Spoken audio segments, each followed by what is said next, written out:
Welcome to Beamish Open Air Museum, Wheels of Industry Steam Gala 2024. There's something for everyone if you like transport, like bikes and cars, as well as trucks and buses, as well as trams, as standard gauge steam trains, as well as narrow gauge steam trains. But what most people have come for are the traction engines and the road rollers and the steam trucks. So let's take you on a circuit of Beamish, starting and finishing in the coaling yard.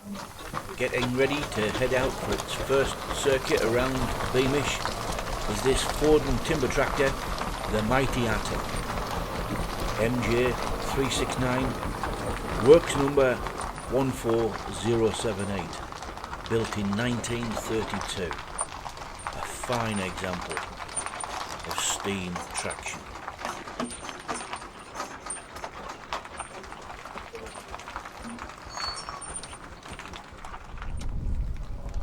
Next up is Louise, a 1906 9.5 ton general purpose traction engine from the Clayton and Shuttleworth NL1216, works number 38742. In the coaling yard is Aveling Porter steam road roller Pegasus PT 1585, the giant puddle in the middle of the coaling yard. We get some good reflective shots. Here we see traction engine from Marshall & Sons BF 7865. Hiding in the corner of the coal yard is an Aveling Porter steam road roller BS 8711, works number 5499. As we move from the coal yard up towards the 1900s village, some of the cars that have been doing the circuit around before the traction engines get out are returning back to their base. The sun's come out, the wind's still there.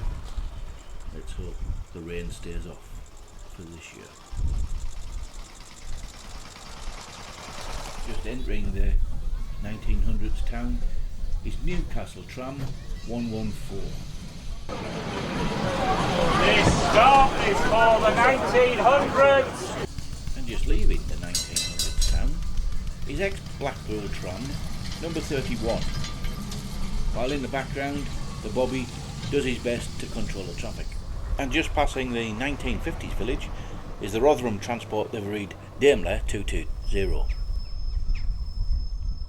Now Beamish's road system is big enough to allow the buses to travel around in one direction and the traction engines and the cars and trucks to travel in the other direction. This traction engine is unidentified. I don't know what make and model it is, but it's named the Little Giant. Its registration number is AA5253. So if anybody can shed any light, that would be great. And hot on his heels is a Ford recovery truck. Looks very nice.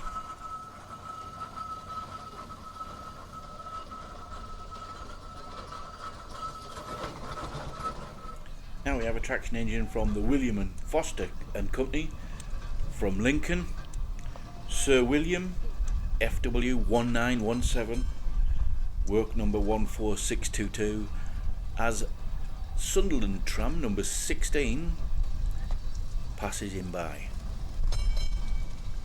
And the traction engine's got his caravan behind him, so he can have a brew up at the side of the road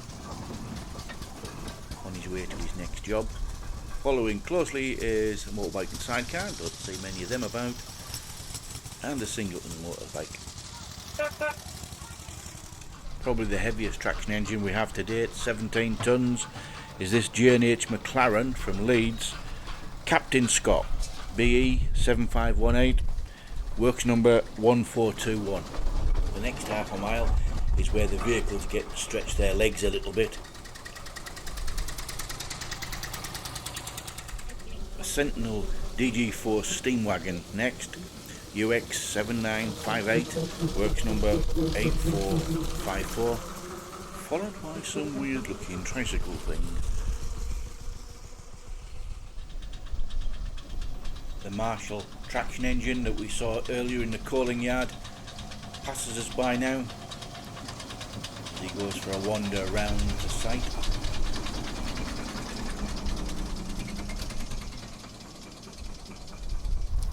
Daimler 220 heads towards the 1900s town as Aveling Porter steam roller Pegasus makes his way to the colliery, where we'll see him later on.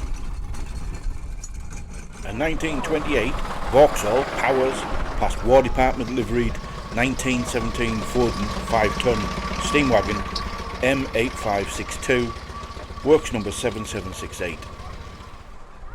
One of the vintage cars passes Sir William. Beamish has to be better than the Formula 1, at least there's overtaking at Beamish.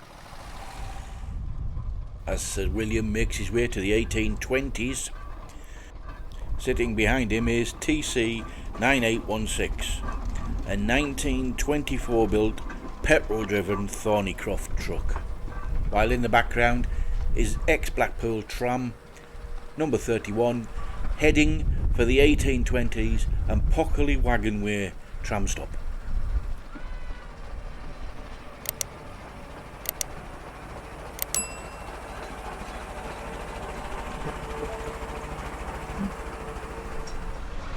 BUP 71 Sestria is a Foden steam wagon, seen passing another steam wagon.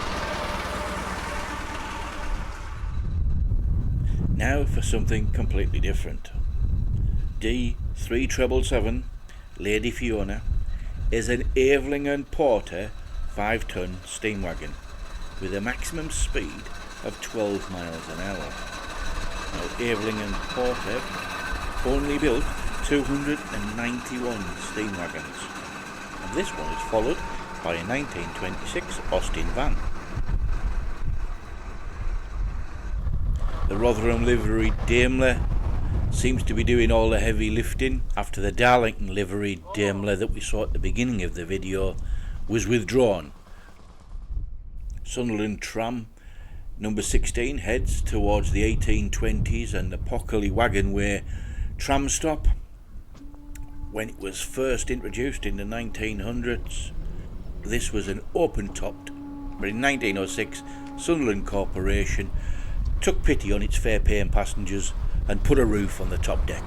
On the left of the picture is Pockerly Wagonway, and on the right is the narrow gauge railway. Quarry Hunslet, narrow gauge 040 saddle tanks, Britomart and Hugh Napier are on loan from the Festiniog Welsh Highland Railway and doing demonstration runs along the narrow gauge railway here at Beamish.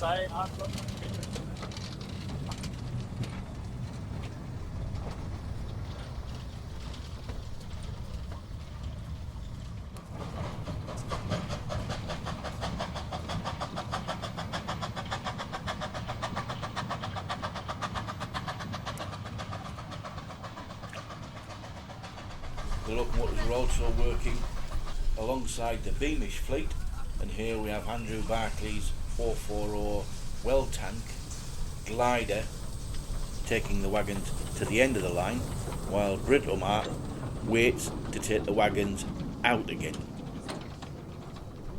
As we cross the road from the narrow gauge railway to head up to the Pockerly Wagonway, we have to wait for Newcastle Tram 114 to get out of the way first.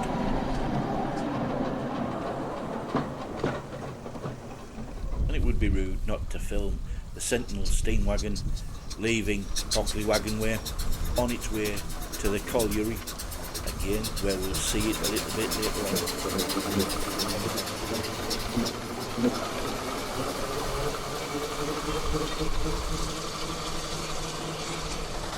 Yep, can't get out the way before we can go up through the gates.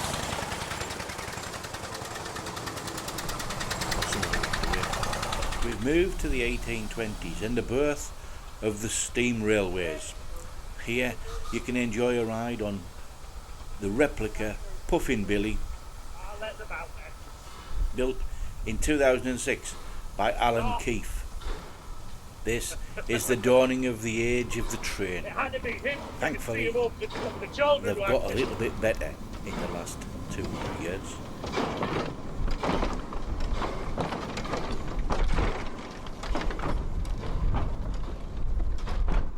wonder where all that coal's come from.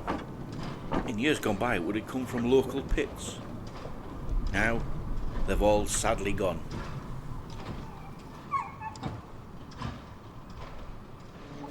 As we leave the 1820s and head uphill towards the visitor centre, the trams make the hill look really easy, as do the motorbikes, and the buses have it even easier because they go downhill.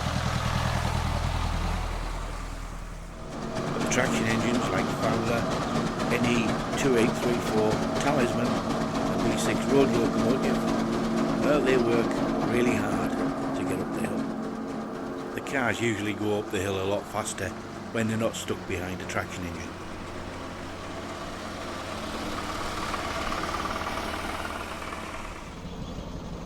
The steam wagons also have to put a bit of effort into climbing the hill.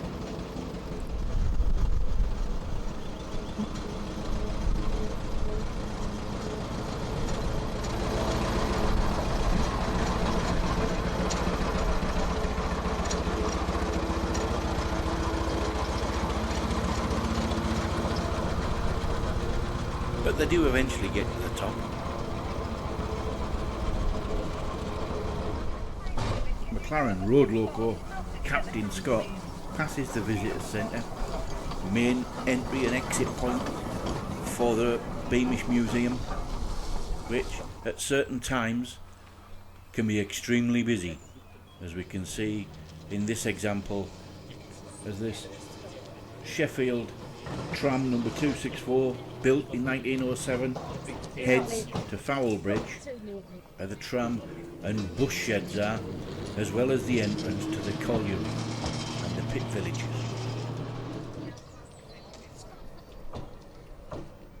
So we're heading down to the colliery now to see what's down in the yard. Foden steam wagon heads for another circuit around Beamish. This wagon appears at all the local steam traction engine rallies.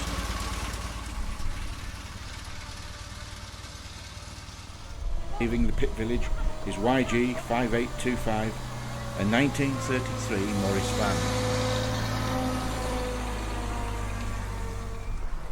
Colliery Yard is a good place for all of the vehicles to park up and let the visitors get up close and see what each one does. Meanwhile, on the Colliery Railway, which is quite busy at the moment, is Manning Wardle 060 saddle tank Sir Berkeley, courtesy of the Vintage Carriage Trust and Middleton Railway. And we see Sir Berkeley hauling a rake of coal wagons.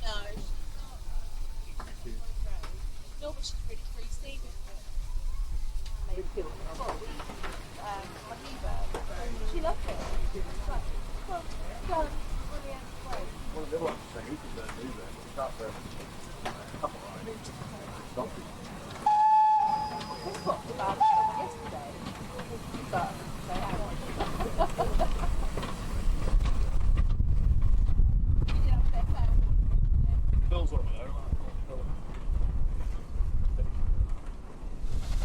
Also on duty is Beamish's resident head Wagson's coffee pot number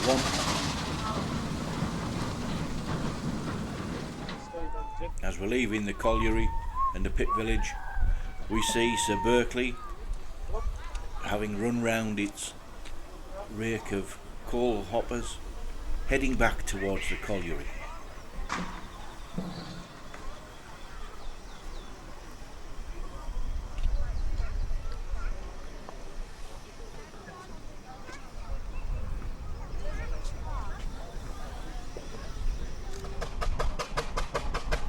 Working hard to get up the hill, leaving the pit village, is Clayton and Shuttleworth's Louise, on its way for another run round Beamish Road Circuit.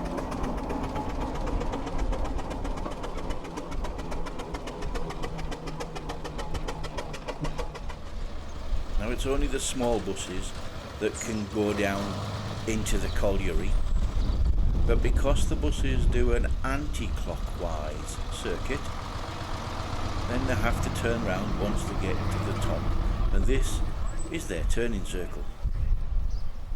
And sometimes they don't make it in one. He does, but they don't always make it in one go. Once he's done his turn, he then has to get into the bus stop to allow him to pick up his passengers ready to continue his journey. Now, if the traction engines and steam wagons want to go down to the colliery pit village, then they too have to do a U-turn at the same location, because the entrance into the pit village is too tight an angle for them to get round in one go.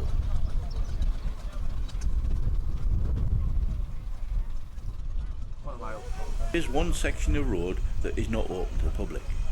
Here at the tram and bus depot at Fowler Bridge, up to the end of the 1900s village, it's not accessible to the public.